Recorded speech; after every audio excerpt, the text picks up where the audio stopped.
भर को आजादी का संकल्प दिया।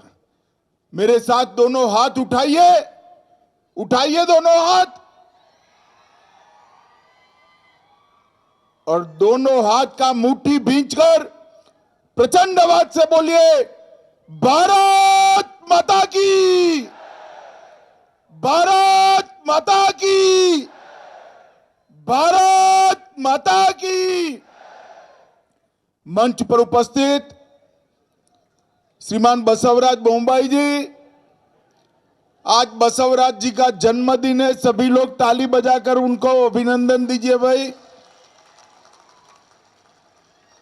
भारतीय जनता पार्टी के वरिष्ठ नेता और पूर्व मुख्यमंत्री श्री BS येदियुरप्पा जी, भारतीय जनता पार्टी के प्रदेश अध्यक्ष श्री नलिन कुमार कटील जी, हमारे केंद्रीय मंत्री श्री प्रहलाद जोशी जी, श्रीमती मंगला अंगड़ी जी, सांसद बेलगांव के श्री गोविंद कारजोल जी, श्रीमती शशिकला झोले जी, श्री लक्ष्मण सवदी जी, मंच पर उपस्थित जिले और प्रदेश के सभी विधायक, संगठन के सभी सम्मानीय पदाधिकारी, और आज 2 घंटा लेट होने के बावजूद इतनी विराट संख्या में आए हुए प्यारे भाइयों, बहनों, माताओं और मेरे जिगर के टुकड़े जैसे युवा मित्रों, सबसे पहले मैं देवी येलम्मा के चरणों में प्रणाम कर मेरी बात की शुरुआत करना चाहता हूं। जब मैं कित्तूर विधानसभा क्षेत्र में आया हूं, तब महान क्रांतिकारी, आजादी जिनके रक्त के कण कण में थी, इस चेन्नम्मा रानी को भी प्रणाम कर मैं आगे की बात करना चाहता हूं। यहां पर जगत ज्योति बसवन्ना को प्रणाम करता हूं। मैं यहां पर स्थित शिव योगेश्वर साधु संस्थान मठ, श्री कला मठ, श्री सिद्ध रामेश्वर मठ, श्री सिद्धारूढ़ मठ, ये सभी मठों को भी प्रणाम करता हूं, और साथ में जन योगाश्रम के श्री सिद्धेश्वर स्वामी जी को भी स्मरण कर मैं उनको प्रणाम कर बात करना चाहता हूं। मित्रों, आज कित्तूर की ये भूमि, कोई भी व्यक्ति यहां आता है तो रानी चेन्नम्मा की वीर दहाड़ को कैसे भूल सकता है। और कर्नाटक के अंदर रानी चेन्नम्मा हो या अनेक क्रांतिवीरों ने बहुत सारे युद्धों के अंदर अपना बलिदान दिया था। यहां पर वीर सावरकर के साथी अलूर वेंकट राव को भी मैं जरूर याद करना चाहता हूं। कर्नाटक कुल पुरोहित अलूर वेंकट राव ने वीर सावरकर को बहुत बहुत प्रकार की मददें की थी। मैं भी हमारे मुख्यमंत्री जी को भी साधुवाद देना चाहता हूं कि इन्होंने विधानसभा में वीर सावरकर का चित्र लगाकर सावरकर जी को पूरे कर्नाटक की ओर से श्रद्धांजलि देने का काम किया। मित्रों, आज मैं विजय संकल्प यात्रा में इसकी बेलगांव में शुरुआत करने आया हूं, तब मैं आपको ये बताने आया हूं कि विजय संकल्प यात्रा आने वाले चुनाव में भारतीय जनता पार्टी के प्रचार अभियान का शुभ शुरुआत। कर्नाटक की जनता ने अप्रैल मई में यह तय करना है कि अगले 5 साल तक एक कर्नाटक की बागडोर किसके हाथ में रहेगी। एक और ये 2 परिवारवादी पार्टियां, कांग्रेस पार्टी और जेडीएस, और दूसरी ओर मोदी जी के नेतृत्व में भारत को दुनिया में सर्वप्रथम ले जाने के लिए प्रयास करने वाली राष्ट्र भक्तों की टोली भारतीय जनता पार्टी है। मित्रों, कर्नाटक की जनता ने यह तय करना है कि आने वाले दिनों में किस सरकार को चाहते। एक और 25-30 सीटें प्राप्त कर कांग्रेस की बैसाखी के आधार पर सरकार चलाकर एक परिवार के राज को कर्नाटक पर थोपने वाले जेडीएस का शासन है। एक और कांग्रेस पार्टी को यहां पर जब सरकार बनी तब दिल्ली के हुक्मरानों के एटीएम का काम कर कर्नाटक को गले तक भ्रष्टाचार में डुबोने वाली कांग्रेस पार्टी है। ये जेडीएस और कांग्रेस आपको दो दल दिखाई पड़ते हैं, मगर मैं समग्र कर्नाटक की जनता को कहने आया हूं, जेडीएस को दिया हुआ एक एक वोट अंत में कांग्रेस के ही काम में आने वाला है, कांग्रेस को ही जिताने वाला है। और दूसरी ओर भारतीय जनता पार्टी है नरेंद्र मोदी जी के नेतृत्व में, जिसने देश भर के अंदर चाहे गरीब हो, दलित हो, आदिवासी हो, किसान हो, युवा हो, महिला हो, सबके विकास के लिए काम कर आज देश को दुनिया का 5वें नंबर का अर्थतंत्र बनाया है, वो भारतीय जनता पार्टी है।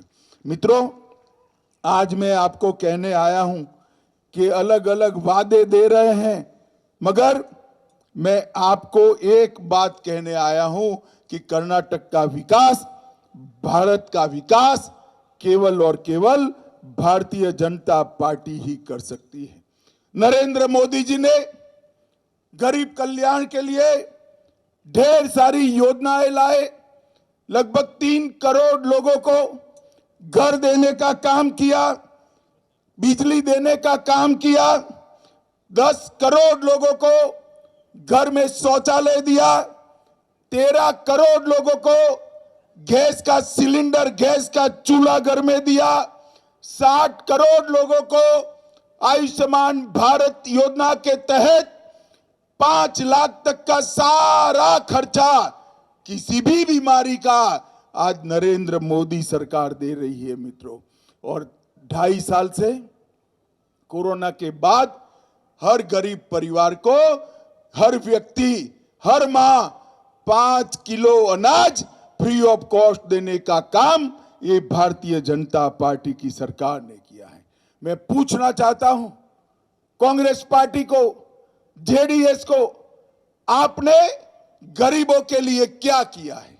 माताओं, भाइयों, बहनों, आज यहां इतने सारे लोग उपस्थित हैं, आप मुझे बताओ, आप सबने कोरोना का वैक्सीन लिया है या नहीं लिया है? जरा लिया है अपने हाथ ऊपर करिए तो। दोनों वैक्सीन लग गए ना? जोर से बोलिए, लग गए ना? किसी को 1 पैसा देना पड़ा है क्या? जोर से बोलिए, देना पड़ा है? उस वक्त येदियुरप्पा जी मुख्यमंत्री थे, मोदी जी के नेतृत्व में कर्नाटक के हर घर के अंदर मुफ्त में वैक्सीन पहुंचाने का काम ये भारतीय जनता पार्टी की नरेंद्र मोदी सरकार ने किया है। देश के 130 करोड़ को मुफ्त वैक्सीन लगाकर, दोनों टीका देकर, बूस्टर डोज देकर, इस सबको, पूरे देश को कोरोना से सुरक्षित करने का काम ये भारतीय जनता पार्टी की सरकार ने किया है। मित्रों, भारतीय जनता पार्टी ने सरकार के आने के बाद 2 बार राष्ट्रपति बनाने का मौका आया। पहली बार एक गरीब दलित के बेटे श्रीमान रामनाथ कोविंद जी को राष्ट्रपति बनाया, और दूसरी बार एक अत्यंत गरीबी में से ऊपर आई हुई नेत्री श्रीमती द्रौपदी मुर्मू जी को राष्ट्रपति बनाकर आदिवासियों का सम्मान किया। दलित और आदिवासियों के लिए भारतीय जनता पार्टी ने ढेर सारे काम किए हैं। और मित्रों, सबसे बड़ी बधाई कर्नाटक के नेताओं को और मुख्यमंत्री जी को देना चाहता हूं कि महादायी के लिए भारतीय जनता पार्टी की गोवा सरकार को साथ में लेकर कर्नाटक की प्यासी धरती को महादायी का पानी देने के लिए मुख्यमंत्री जी ने बहुत बड़ा काम किया है। मैं आज मैडम सोनिया गांधी को 2007 का उनका गोवा में दिया हुआ भाषण याद कराना चाहता हूं। उन्होंने कहा था कि महादायी के पानी को कर्नाटक की ओर मोड़ने की अनुमति नहीं देंगे। 2022 में कांग्रेस ने अपने घोषणा पत्र के अंदर यह कहा था कि कांग्रेस पार्टी सुनिश्चित करेगी कि कर्नाटक को महादायी की एक बूंद पानी न मिले। मैं आज आपको कहने आया हूं मित्रों, भारतीय जनता पार्टी ने दोनों राज्यों के बीच में इतने पुराने झगड़े का समाधान कर कर महादायी का पानी कर्नाटक को देकर कर्नाटक के कई जिलों के किसानों के लिए बहुत बड़ा काम किया है। मित्रों, आज कांग्रेस पार्टी यहां पर थी, तब उत्तर कर्नाटक के लिए क्या किया यह भी मैं पूछना चाहता हूं। भारतीय जनता पार्टी की डबल इंजन सरकार ने 73 किलोमीटर लंबी धारवाड़ कित्तूर से बेलगावी रेलवे लाइन पर काम शुरू कर दिया है। ग्रीनफील्ड रेलवे लाइन 927 करोड़ लगभग 1000 करोड़ के खर्चे से बनेगी और धारवाड़ और बेलगांव के बीच के यात्रा का समय कम होकर सिर्फ 1 घंटा बच जाएगा। कित्तूर के अंदर 1000 एकड़ में मेगा औद्योगिक टाउनशिप बनेगी। 50,000 से ज्यादा लोगों को इससे रोजगारी मिलेगी और सिंचाई की सुविधा करने के लिए श्री चेन्नई वृषभेंद्र लिफ्ट इरिगेशन योजना भी बनाई, जिससे बड़े 20 तालाब भरकर 520 करोड़ रुपए का खर्च इसमें होने वाला है। बिलहोंगल में संगोली रायन्ना के स्मृति में रायन्ना सैनिक स्कूल का निर्माण हमने पूरा कर दिया है और अब 23-24 के शैक्षणिक वर्ष में वहां से सेना के जवान निकलेंगे। खानपुर के 100 गांव में प्रत्येक घर के पीने के पानी के लिए 500 करोड़ रुपए की व्यवस्था भारतीय जनता पार्टी की सरकार ने की है। मित्रों, इसके अलावे नरेंद्र मोदी सरकार ने इस देश को सुरक्षित करने का काम किया है। मुझे बताइए माताओं, भाइयों, बहनों, ये कश्मीर हमारा है या नहीं है? जरा जोर से बोलिए, है या नहीं है? कश्मीर से धारा 370 हटनी चाहिए थी या नहीं हटनी चाहिए थी? 70 साल से एक कांग्रेस पार्टी धारा 370 को, जवाहरलाल नेहरू की ये भूल को गोदी में एक बच्चे की तरह खिलाती थी। भारतीय जनता पार्टी के प्रधानमंत्री नरेंद्र मोदी जी ने 5 अगस्त 2019 को धारा 370 को हमेशा के लिए उखाड़ कर फेंक दिया और कश्मीर को हमेशा के लिए भारत के साथ जोड़ा। ये कांग्रेस पार्टी, ये जेडीएस, वो कहते थे कि यहां पर कश्मीर में खून की नदियां बह जाएगी। राहुल बाबा, सिद्धरामैया जी, खून की नदियां छोड़ो, कंकर मारने की किसी की हिम्मत नहीं हुई है, कंकर लगाने की हिम्मत नहीं हुई है। भारतीय जनता पार्टी ने आतंकवाद जो आए दिन देश भर में घटनाएं करता था, उससे देश को मुक्ति दिलाने का काम किया है। समग्र विश्व में भारत के सम्मान को मोदी जी ने आसमान तक पहुंचाने का काम किया है। आज भारत G20 की अध्यक्षता कर रहा है और दुनिया भर में भारत के प्रधानमंत्री क्या बोलते हैं इसको महत्व मिलता है। और मित्रों, मैं मानता हूं कि ये जो सम्मान हो रहा है वो देश के प्रधानमंत्री जी का नहीं हो रहा है। ये सम्मान जो हो रहा है वो भारतीय जनता पार्टी का नहीं हो रहा है।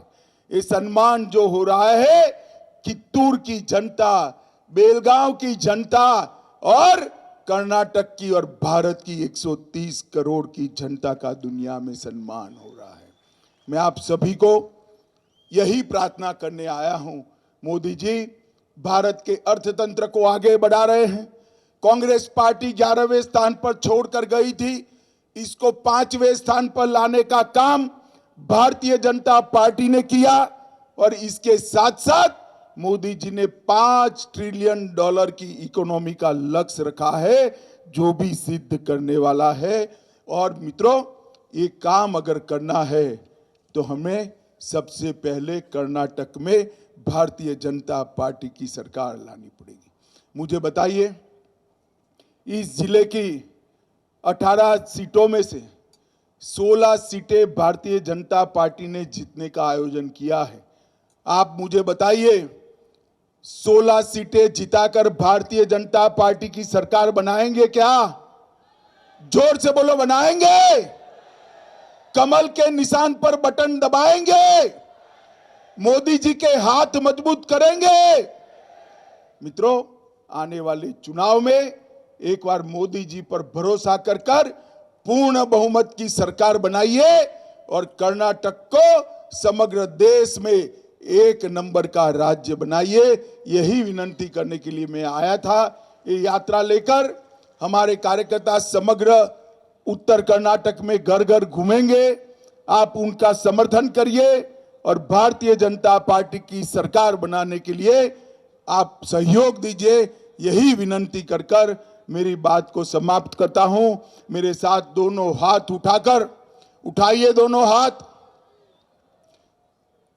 दृढ़ संकल्प की मुट्ठी भींचिए और प्रचंड आवाज से बोलिए, भारत माता की, भारत माता की, भारत माता की, वंदे वंदे वंदे